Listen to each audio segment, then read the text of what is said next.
안녕하세요. 마이크로소프트에서 인공지능 분야에 많은 역량을 쏟고 있습니다. 그 결과로 이번에 스마트폰용 코파일럿 앱을 출시하였는데요. 이번 시간은 스마트폰용 코파일럿 앱 활용 방법에 대해 알아보겠습니다.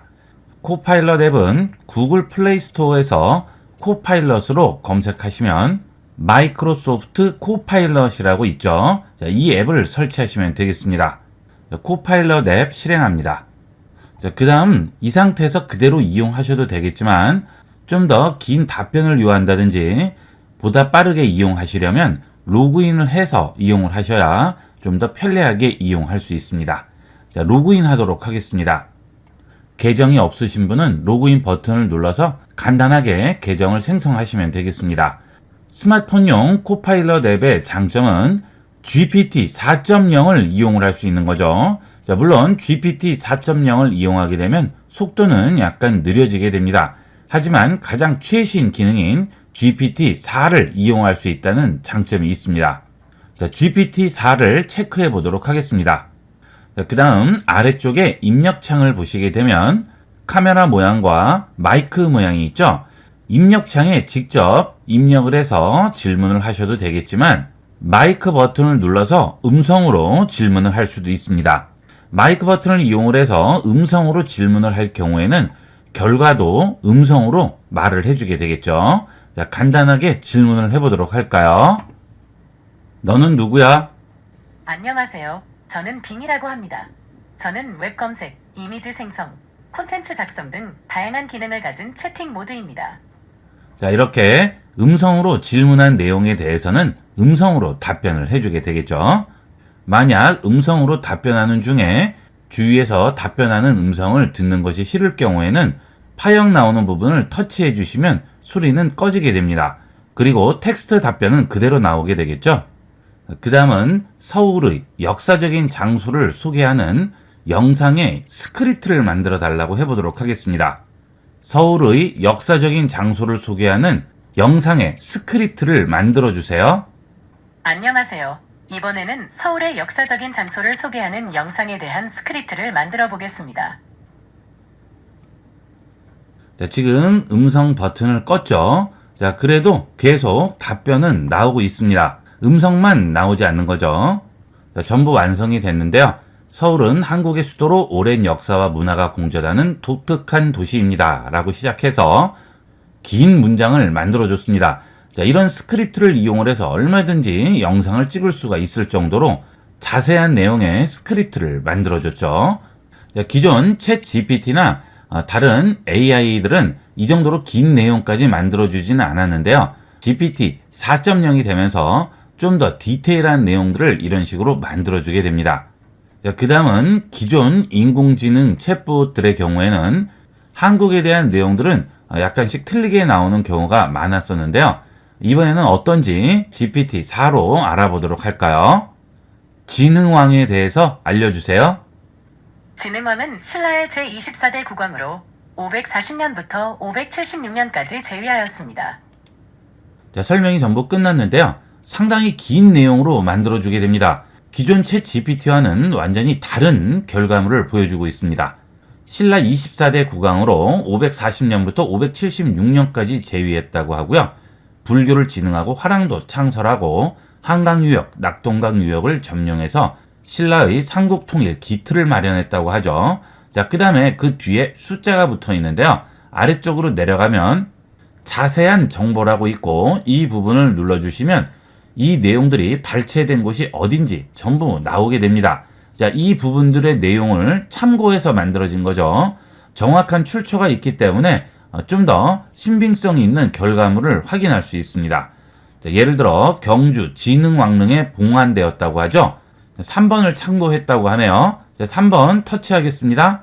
그러면 바로 참조한 그 사이트로 넘어가게 되죠. 자, 여기서 또 확인을 할 수 있겠습니다. 자, 이런 부분에서는 정보에 대한 신뢰도가 좀 더 높겠죠. 자, 그 다음 이런 인공지능 챗봇의 또 하나의 장점은 계속 이어가면서 질문을 할 수 있다는 거죠. 예를 들어 이 내용을 보다가 궁금한 부분이 있을 경우 따로 언급을 하지 않고 그 부분만 말을 해도 정확하게 인식해서 그 부분을 설명을 해주게 됩니다. 자, 백자광회를 열어서 불교를 국가적인 사상으로 확립했다고 하는데요. 백자광회는 뭘까요? 물어보도록 하겠습니다. 백자광회가 뭐예요? 자, 인식을 제대로 못했죠. 음성 인식이 발음이나 사람들에 따라서 차이가 있을 수 있기 때문에 그럴 경우에는 직접 입력을 하시면 되겠죠. 자, 그 경우 아래쪽에 있는 키패드 버튼을 누르시고요. 여기에 직접 타이핑을 해주시면 되겠습니다. 자, 전송합니다. 자, 바로 설명이 나오죠. 백자광회는 신라시대에 열었던 불교 의식 중에 하나라고 하죠. 불경을 강독하고 국가를 진화하기 위한 목적으로 개최되었다고 하네요. 자, 이런 식으로 질문을 계속 이어가면서 챗봇과 대화를 할 수 있습니다. 자, 이런 부분들이 인공지능의 최고의 강점이라고 할 수 있습니다. 우리가 일상에서 대화하듯이 인공지능 챗봇과 자연스럽게 대화를 할 수 있는 거죠. 자, 그런데 이 코파일럿은 번역 기능은 제공을 하지 않습니다. 번역 기능은 다른 또 챗봇을 이용을 하셔야 되겠죠. 그 다음은 한국 문학 작품을 요약해달라고 해보도록 하겠습니다. 앞서 서비스 되었던 다양한 챗 GPT 3.5까지의 챗봇들은 이런 부분은 굉장히 떨어졌었는데요. 이 GPT 4.0은 어떤지 질문을 해보도록 하겠습니다. 피천득의 인연이라는 수필을 요약해주세요. 피천득의 인연이라는 수필은 일본 유학 시절 만난 소녀 아사코와의 3번의 만남과 이별을 담은 작품입니다. 완벽하네요. 자, 그 전에 제가 테스트해봤던 다양한 챗 GPT들은 피천득의 인연이라는 수필 자체를 이해를 하지 못하고 엉뚱한 내용을 요약을 해준다든지 전혀 다른 얘기를 한다든지 하는 경우가 많았는데요.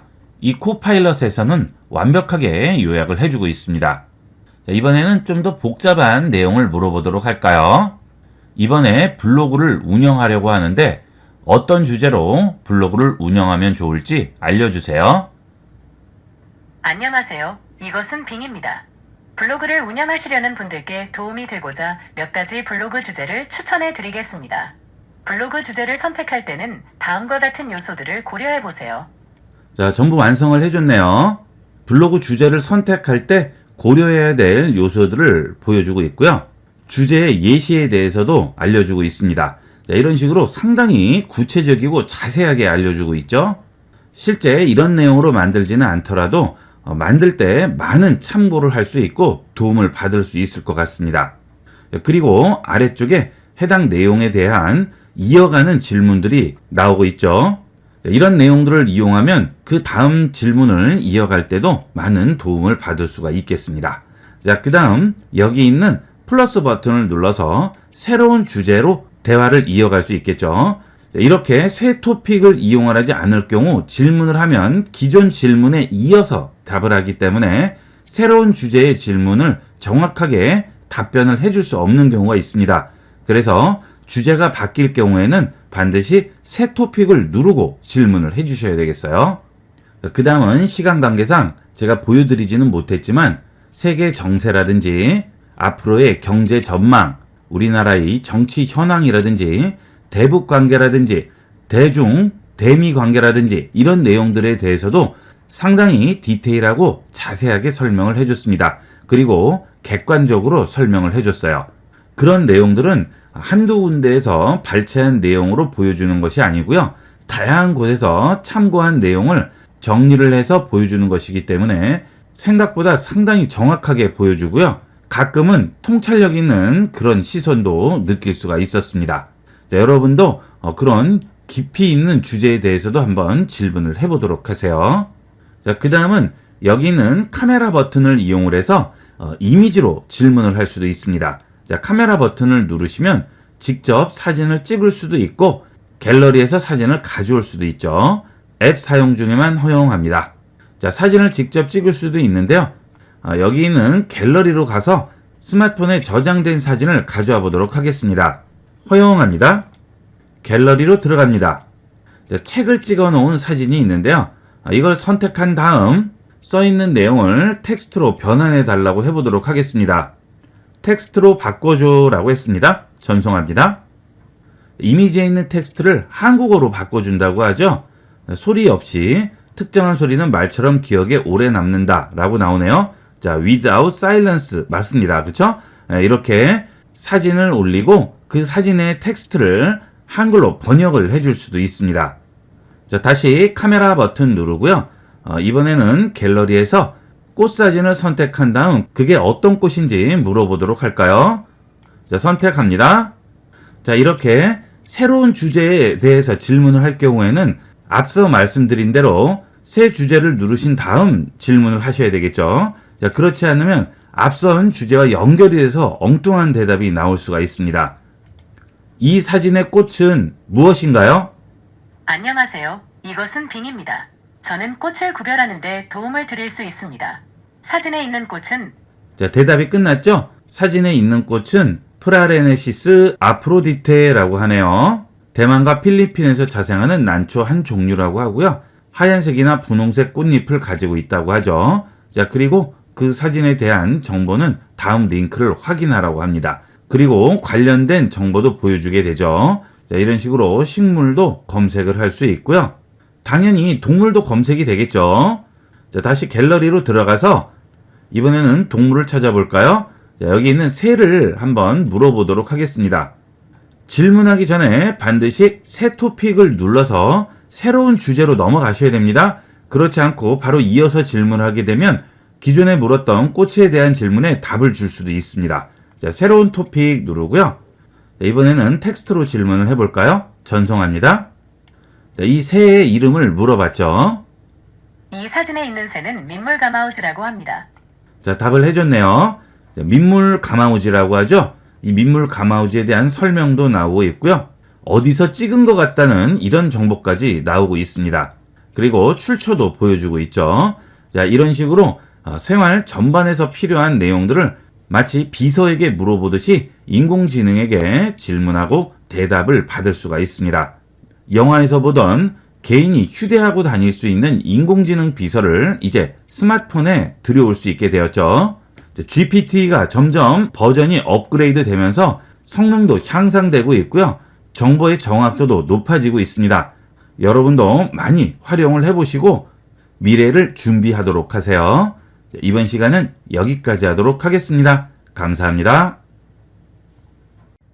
여러분 안녕하세요. 근래에 다양한 이미지 생성, 인공지능 서비스들이 발표되었는데요. 마이크로소프트에서 개발한 스마트폰용 인공지능 앱인 코파일럿이 가장 사용에 편리하면서 무료이고 스마트폰에서도 무리 없이 사용할 수 있는 앱이라고 할 수 있습니다. 이번 시간은 스마트폰용 인공지능 앱인 코파일럿에서 이미지를 생성하는 방법을 알아보도록 하겠습니다. 코파일럿 앱은 구글 플레이 스토어에서 간단하게 설치할 수 있습니다. 코파일럿 실행합니다. 그러면 코파일럿 첫 페이지가 나오게 되는데요. 여기서 GPT-4를 이용해서 이미지를 생성을 하게 되면 좀 더 나은 결과물을 만들 수 있습니다. 기본값은 꺼져 있는 상태인데요. 체크해서 우측으로 켜준 다음 이용해 보도록 하세요. 그 대신 GPT-4를 이용하면 약간의 시간은 더 걸리게 됩니다. 무엇이든 물어보세요라고 써있는 입력창에 만들고자 하는 이미지를 설명을 하시고 이미지를 만들어줘라고 끝맺음 하시면 원하는 이미지를 생성할 수 있습니다. 그 다음 직접 입력하지 않고 여기 있는 마이크를 이용을 해서 입력을 할 수도 있겠죠. 편리한 대로 이용하시면 되겠습니다. 기존의 이미지 생성 인공지능들은 우리나라와 관련된 이미지를 구체적으로 만들 경우에는 약간 어색한 부분들이 많이 있었는데요. GPT-4를 이용한 코파일럿에서는 어떤 식으로 만들어지는지 테스트 해보도록 하겠습니다. 눈 내린 경복궁을 그려주세요. 안녕하세요. 이곳은 빙입니다. 눈 내린 경복궁을 그리는 것을 시도해 보겠습니다. 자, 이미지를 생성하고 있죠. GPT-4를 이용을 해서 이미지를 생성하기 때문에 시간은 생각보다 많이 걸릴 수도 있습니다. 그 다음 지금 달 E3에서 구동되고 있다고 하죠. 지금 눈 온 경복궁 이미지인데요. 4장을 만들어줬죠. 선택해서 들어가서 확인을 해볼까요? 생각보다는 상당히 잘 만들었어요. 자, 다시 뒤로 들어가서 다른 그림도 선택을 해볼까요? 거의 경복궁 모습하고 비슷하죠. 아주 잘 만들어졌죠. 그리고 여기에 구경 온 사람들도 같이 그려주게 됩니다. 그 다음은 인공지능이 어떤 식으로 상상해서 그림을 그릴지 100년 후의 강남역 사거리를 그려달라고 해보겠습니다. 100년 후의 강남역 사거리 모습을 그려주세요. 100년 후의 강남역 사거리를 그리는 것은 재미있는 도전이네요. 100년 후 강남역 사거리 그리는 것이 재미있는 도전이라고 하네요. 상상해 보았다고 하죠. 이미지를 생성하고 있습니다. 100년 후에 강남역 사거리라고 합니다. 터치해서 그림을 키워보도록 할까요? 강남역 사거리가 이렇게 바뀐다고 하네요. 우리가 SF 영화 같은 데서 많이 보는 그런 모습이네요. 이런 그림도 있죠. 한복 같은 것을 입고 있는 사람도 있네요. 한국적인 것을 표현하려고 한 것 같습니다. 이런 것도 있죠. 그 다음 이렇게 그림을 그려달라고 해서 그림을 만들어주게 되면 그 다음 이어서 할 수 있는 질문이 또 아래에 나오게 되죠. 미래의 서울 시내도 그려주세요 라는 추천 질문이 있네요. 이것도 한번 해볼까요? 미래의 서울 도심지 모습이네요. 터치하고 보시면 이런 식으로 발전되어 있다고 하죠. 여기 보시게 되면 중간에 강이 흐르고 있죠. 우리나라의 특징을 정확하게 파악하고 있는 거죠. 한강이 있는 모습을 표현을 하기 위해서 이렇게 강을 그렸나 봅니다. 뒤로 돌아가신 다음 다른 그림을 보면 전부 한강이 표현되어 있죠. 그 다음에 남산타워도 지금 이렇게 보이고 있어요. 서울의 정체성이 뭔지를 정확하게 파악을 하고 있는 겁니다. 그 다음 다른 그림을 보면 여기도 강이 있는 모습이 나오고 있고요. 저 멀리 남산타워도 보이고 있죠. 이런 식으로 미래의 서울 모습을 그려줬습니다. 이렇게 멋있게 표현한다면 좋겠네요. 이번에는 인공지능이 잘 그리지 못하는 걸 그려달라고 해보도록 하겠습니다. 보통 동물은 잘 표현을 못하는데요. 동물을 그려달라고 해볼까요? 도심의 빌딩 사이를 날아가는 독수리를 그려달라고 해볼게요. 전송합니다. 제가 원하는 모습을 그대로 표현을 해줬죠. 여기 보시게 되면 빌딩 사이를 독수리가 날아가는 모습이 그려졌습니다. 그 다음 여러 가지 표현을 해줬죠. 이 중에서 마음에 드는 이미지를 여러분이 이용을 하시면 되겠죠. 그리고 이렇게 DALL-E를 이용을 해서 그림을 생성을 했을 경우에는 컨텐츠 자격 증명이라는 게 생기게 됩니다. AI를 사용해서 언제 생성이 됐는지 표시가 되는 거죠. 이렇게 되면 이 이미지에 저작권 문제가 발생했을 경우 내가 인공지능을 이용해서 이미지를 생성했다는 증명이 되게 됩니다. 우측에 있는 물음표 눌러주시면 컨텐츠 자격 증명은 이미지의 기록 및 원본에 대한 확실한 정보를 제공을 한다고 하죠. 그 다음 이 이미지는 내 스마트폰에 있는 것이 아니고요. 마이크로소프트의 이미지 크리에이터 서버에 있는 거죠. 이것을 내가 이용을 하려면 내려받으셔야 되겠죠. 우측 하단에 있는 점 3개 버튼을 누르시고 다운로드 하시면 이미지가 내 스마트폰 갤러리로 저장이 되게 됩니다.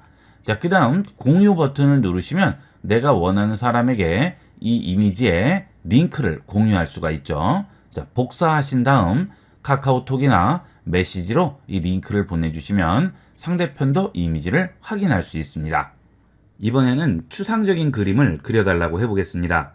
조금은 뜬금없지만 행복한 오리를 그려달라고 해보겠습니다. 전송합니다. 이렇게 코파일럿에서 행복한 오리를 표현을 했습니다. 그런데 이 코파일럿은 계속 이어서 명령을 할 수 있죠. 지금 이 상태에서 더 행복하게 만들어줘 라고 하면 지금 이 그림에서 더 행복하게 만들어주는 거죠. 새롭게 시작을 할 때는 좌측에 있는 새로 시작하기 버튼을 누르는 것이고요. 이 상태에서 이어서 그릴 때는 그냥 그대로 얘기만 하면 됩니다. 더 행복하게 만들어 달라고 해볼게요. 더 행복하게 그려달라고 했더니 그림 스타일이 좀 더 바뀌면서 오리가 좀 더 행복해 보이는 그림이 나왔죠. 계속 이어서 더 행복하게 만들어 달라고 반복적으로 요구를 해보도록 하겠습니다. 더 행복하게 만들어 달라고 했는데요. 계속 반복할수록 이 오리 그림이 점점 더 진화하듯이 바뀌어 나가죠. 더 행복해 보이죠? 웃는 것 같으네요. 이렇게 반복해서 명령을 하다 보면 내가 원하는 그림에 좀 더 가깝게 됩니다. 그림을 그려달라고 명령을 하실 때 원하는 모양이 나오지 않을 경우 반복해서 명령을 해주시면 그림 자체가 좀 더 진화를 하게 돼요. 이 정도면 제가 원하는 그림에 어느 정도 가깝게 온 것 같아요. 이렇게 오리가 웃는 모양을 만들려고 했는데 어느 정도 모양이 나왔네요. 여러분도 이미지를 생성하실 때 필요한 이미지가 생성될 때까지 이런 식으로 반복적으로 명령을 하시면 좀 더 나은 결과물을 얻을 수가 있습니다. 이번에는 아이들이 강아지와 즐겁게 놀고 있는 모습을 그려달라고 해보겠습니다. 기존의 GPT-3 버전에서는 이렇게 아이들 이미지 같은 경우에는 약간 찌그러져 보인다거나 깔끔하게 나오지는 않았었는데요. 이번에는 어느 정도로 그려주는지 확인해 보도록 하겠습니다. 자, 그려줬는데요. 이미지가 예전 버전에 비해서는 상당히 많이 나아졌네요. 자, 터치해서 들어가 보면 전혀 위화감 없이 얼굴이나 손가락 같은 것들을 표현을 해줬죠. 예전 버전에서는 얼굴의 일부분이 일그러졌다든지 눈이나 입 모양이 정확하게 표현이 안 되는 경우가 많았었는데 거의 실제와 구분이 안 갈 정도로 완벽하게 표현을 해주고 있습니다. 자, 여기도 그렇죠. 자, 옆모습도 완벽하게 표현을 하네요. 그리고 보통 손가락이나 다리가 제대로 표현이 안 되는 그런 문제가 있었는데 그런 것도 문제없이 제대로 표현을 해주고 있습니다. 인공지능이 점점 발전하고 있습니다. 이 정도의 이미지만 구현을 해준다면 문서에 넣는 간단한 그림이라든지 사파 같은 것들은 스톡포토 사이트에서 일일이 구매를 하지 않아도 간단하게 필요한 이미지를 생성해서 활용할 수가 있겠죠. 그리고 미드전이라든지 스테이블 디퓨전 같은 경우에는 여러 가지 설정해야 할 것도 많고 사용법도 복잡한 반면 이 코파일럿 앱에서는 내가 원하는 그림을 그냥 설명을 해주기만 하면 간단하게 생성할 수가 있죠. 누구나 이용할 수가 있겠습니다. 요즘은 저작권 문제가 상당히 민감하죠. 그리고 일상에서 문서 같은 것들을 작업할 경우 또는 상대방에게 메시지 같은 것들을 보낼 경우에도 사진 같은 것들을 첨부하는 경우가 많은데요. 그럴 때 이런 식으로 간단하게 이미지를 생성해서 활용하시면 간편하게 여러분이 원하는 그런 이미지를 전송을 할 수가 있겠습니다.